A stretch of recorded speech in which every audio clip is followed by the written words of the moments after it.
Sir ఇప్పుడు self finance సీట్లకు సంబంధించి విద్యార్థులకు ఒక డౌట్ ఉంది సార్. ఎందుకంటే మన కూటమి నాయకులు ఎన్నికలకు ముందు ప్రచారంలో భాగంగా ఈ సెల్ఫ్ ఫైనాన్స్ సీట్లను రద్దు చేస్తాము, వాటన్నిటిని కన్వీనర్ కోటా కిందనే భర్తీ చేస్తామని హామీ ఇచ్చినారు. ఇప్పుడు కూటమి ప్రభుత్వం ఉంది కాబట్టి సెల్ఫ్ ఫైనాన్స్ సీట్లు ఇప్పుడు క్యాన్సిల్ చేస్తే ఎవరికైనా సీట్ రావచ్చు అనే వాళ్ళ ఆశ ఒకటి ఉంది సార్. తప్పు కూడా కాదు, ఎందుకంటే హామీ అదే కాబట్టి ఆ హామీ నెరవేరుస్తారేమో అనే ఆశతో ఎదురు చూస్తుంటారు. ఏమన్నా అవకాశం ఉందా రాజగోపాల్ రెడ్డి గారు?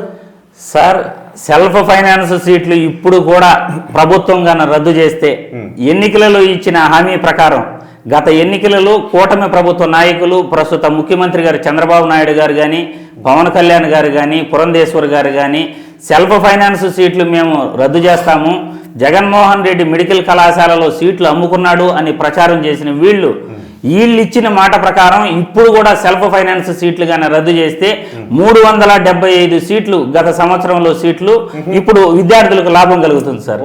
రెండో రౌండ్కి 375 సీట్లు వస్తాయి. Very good. మరి ఏమన్నా అవకాశం ఉందంటారా? ఆ ఆలోచన ఏమన్నా ప్రభుత్వం చేస్తుంది అనుకోవాలా? సార్, ప్రభుత్వం చేసే పని అయితే ప్రభుత్వం చేతిలో పని ఖచ్చితంగా చేయొచ్చు. ఈ 375 సీట్లతో పాటు పాడేరు మెడికల్ కళాశాలలో కూడా ఆ సెల్ఫ్ ఫైనాన్స్ సీట్లు కొత్తగా ఈ సంవత్సరం వచ్చిన పాడేరు మెడికల్ కళాశాలలో కూడా ఆ సీట్లు కన్నా తీసేస్తే మరికొన్ని సీట్లు కూడా విద్యార్థులకి మరో 20 సీట్లు కూడా అందుబాటులోకి వస్తాయి.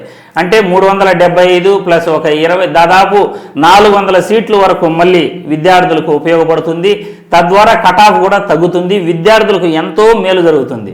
కానీ ఈ విషయం పైన ప్రభుత్వం పునరాలోచించాలి, ఎన్నికలలో ఇచ్చిన మాటను నిలబెట్టుకోవాలి.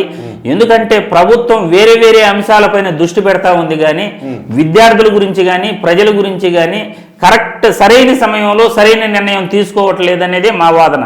అందుకే విద్యార్థుల తరఫున ఈ విధంగా మనం విద్యార్థులకు మేలు జరగాలి అనే ప్రయత్నంలో విద్యార్థులకు సెల్ఫ్ ఫైనాన్స్ సీట్లు తీసేయాలని వివిధ మాధ్యమాల ద్వారా పోరాడుతున్నాం సార్. ఇప్పుడు రాజగోపాల్ రెడ్డి గారి పిల్లలకు కానీ నా పిల్లలకు కానీ ఇప్పుడు మెడిసిన్ సీట్లు అవసరం లేదన్నమాట.